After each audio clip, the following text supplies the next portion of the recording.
I was going through my old case notes one night, not for any particular reason, and I realized I'd been saying the same things to different people for 15 years. I had a system, I just didn't know it was worth anything. That is a quote from Angela, who's a therapist.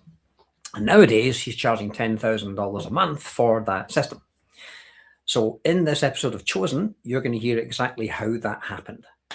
Because I bet you've had the same thing sitting in a drawer or on your hard drive somewhere. You have a system, you just don't know it's worth anything yet. So, I want to help you as a coach, a therapist, a counselor, a practitioner, because you're probably sitting on decades of accumulated intellectual property that have been, and you've been trained to see that as a service rather than an asset. Your frameworks, your language, your interventions is a methodology, and that could be a book, a course, a training program, a corporate consulting offer. This episode uses Angela's real case study to show a 4-step transformation. Name it, extract it, package it, price it, right?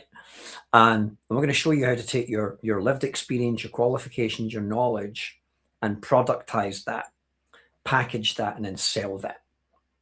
So if you're a helping professional who's been practicing for years, you've had genuine results with people, but it's beginning to feel like the ceiling of a one-to-one model. Maybe you're not satisfied with the work anymore. Maybe you love it, but the financial side of it, time for money, what one client at a time, is not the answer.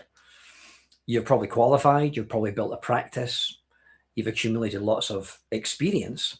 So I want you to start to see your knowledge as intellectual property. So if you're a therapist, counselor, psychologist, coach, social worker, NLP practitioner, hypnotherapist, occupational therapist, any helping professional whose expertise lives in their clinical practice rather than in a published methodology. This episode is for people who are talented, whose clients refer clients to them, and who secretly suspect that they're undercharging and undervaluing. And the Angela story is a great example of that. Okay. So she was a therapist. She is a therapist. 15 years in practice, respected by her clients, trusted by her referrers, and genuinely transformational in the room. She had a full diary. She had a waiting list at one point, but she also had a ceiling, like most people. Every session she worked, she earned for. Every session she didn't, she didn't. The income was good, but it was completely dependent on her showing up. And she knew somewhere beneath the satisfaction of the work, there had to be more to it. So one evening, she's going through her old case notes, not for any professional reason, just going through them. And something started to jump off the screen at her. She'd been saying the same things, using the same language, walking people through the same sequence. 15 years of that. She had a system, but she didn't realize it had any kind of value, right? So I see a lot of practitioners helping professionals who are frustrated or scared or exhausted from a practice that can't grow without them actually being in it. And resentment then starts to build for that charging an hour for expertise that took decades to build. And then there's a shame of feeling like a bad business person when the actual problem isn't you, the problem is the structure. Keeping rates artificially low out of a misplaced sense of professional ethics. Treating your intellectual property as confidential clinical material rather than as a publishable methodology. And waiting until there's enough time to write the book or run the training course or build the e-learning program. You know, my clinical experience is not a business asset, or you have to be a business person to monetize this, or I'm not ready to teach what I know. People won't pay $10,000 a month for something I used to offer at an hourly rate. All of that is self-limiting. I would rather you looked at it this way: a bank account that doesn't depend entirely on you being there. The pride of seeing decades of clinical experience recognized as a methodology that other people want to learn. The confidence of naming a practice that reflects the value of the system, not the hour, and the satisfaction of reaching way more people without working more hours. So going back to the old case notes with the question, what do I keep saying? Naming the unnamed system, documenting the methodology in a format that can be taught, licensed, or published. I have a non-fiction book outlining tool that can extract all this stuff for you. Recording your workshops rather than delivering them repeatedly. Start to think about my clinical practice is an intellectual property estate. Every session has been building it. The system I've been running unconsciously is worth naming and pricing. I already have enough experience. I don't need more certificates. Going from skilled but unknown to sought after. And that's an engineerable system. So why does it matter that helping professionals can't see the value of their accumulated experience? Because the financial ceiling of the one-to-one model means that even the most skilled practitioners are capped at the number of hours they can physically deliver, regardless of how powerful their methodology has become over decades of refinement.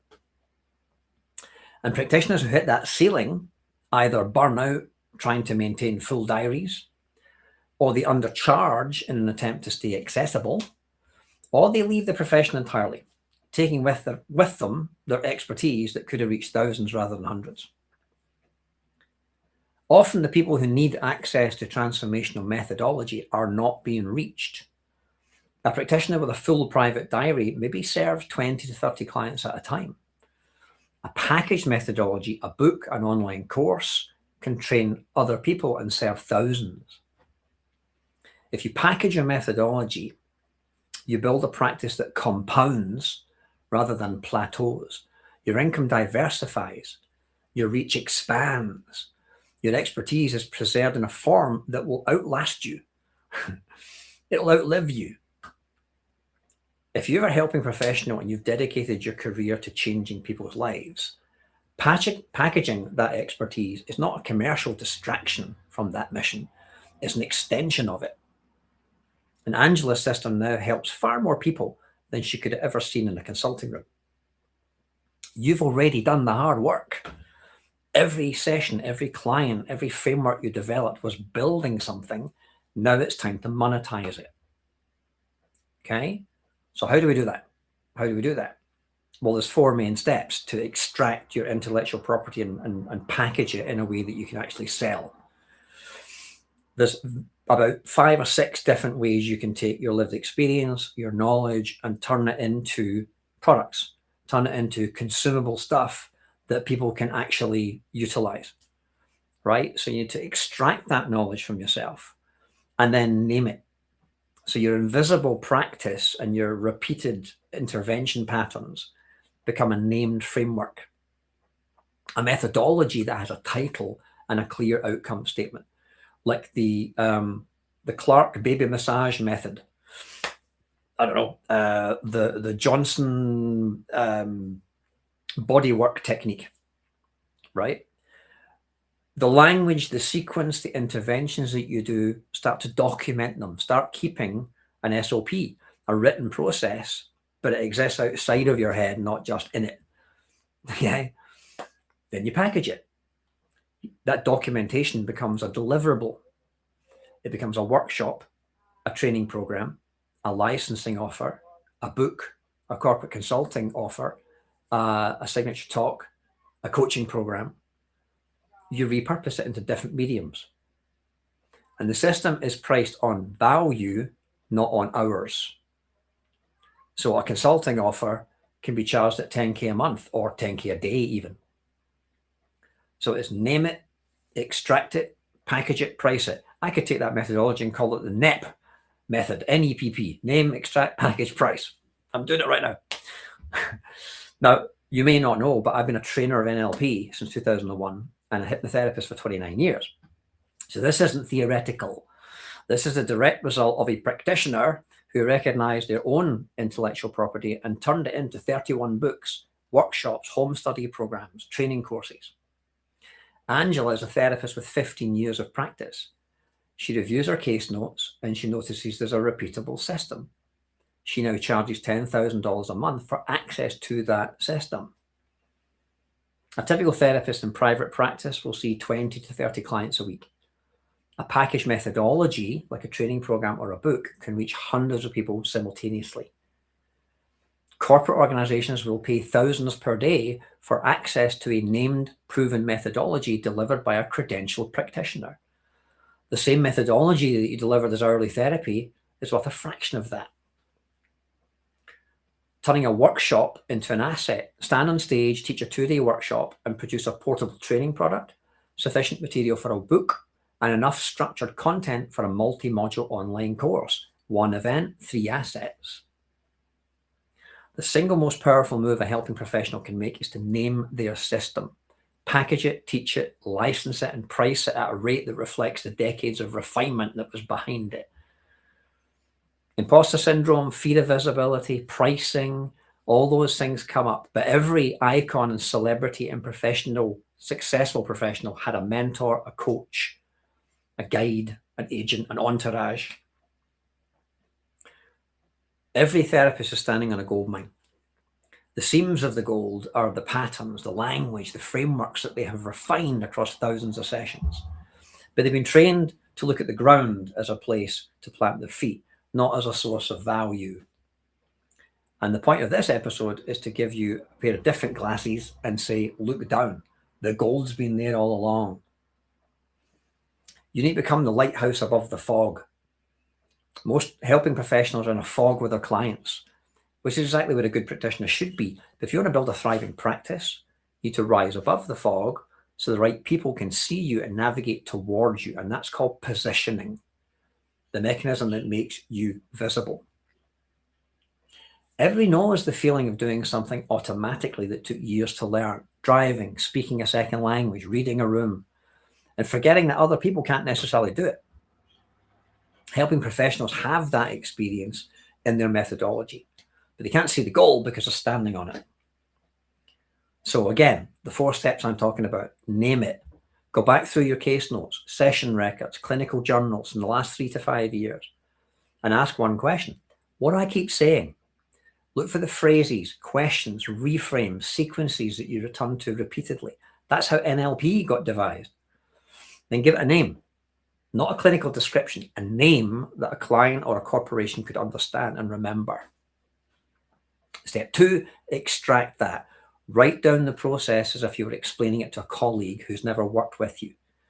What's the sequence? What happens at stage 1, stage 2, stage 3? What language is specific to your approach? This documentation is the beginning of your intellectual property, and it's the thing that makes the methodology exist outside of your head. Step 3, package it. Decide on the container, the format. Is it going to be a workshop, a training program, a licensing model, a book? I've got a non-fiction book outlining tool that will pull this information out of you and start to turn it into a book outline in your voice, no blank pages. Choose one container and then fill it. And then step 4 is price it. And we're not talking about pricing at your hourly rate multiplied by the number of hours in the package. It's pricing the value of the outcome it produces for the buyer.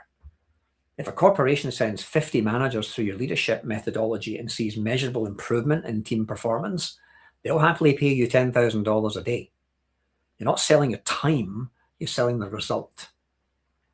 So this week, my challenge to you is open your case notes, read them with one question. What do I keep doing? What's my recurring process? What is the jargon I use? What's the language I use? What questions work?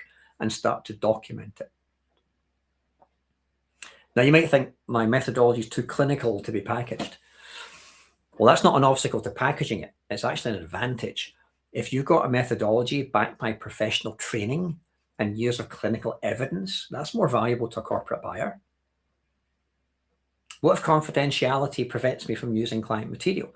It's the methodology that we're talking about, not the client content. It's the framework. That framework is yours. The patterns, the language, the sequence, those belong to your professional practice, not to your clients. What if I'm not ready, Jonathan? Readiness is a decision. Angela wasn't ready. She was just going through her notes on an ordinary evening, but the system jumped out at her. Imagine a version of your practice 12 months from now, where your methodology has a name, a price, and a waiting list, where companies approach you to deliver it, where other practitioners want to train in it, where your income comes in whether you're in the room or not. Most helping professionals who go through this process discover that their methodology is more specific, more differentiated, and more valuable than they thought. The resistance to naming it kept it invisible. The moment you give it a name, it becomes findable, referable, and priceable. That's what Angela did. She named it.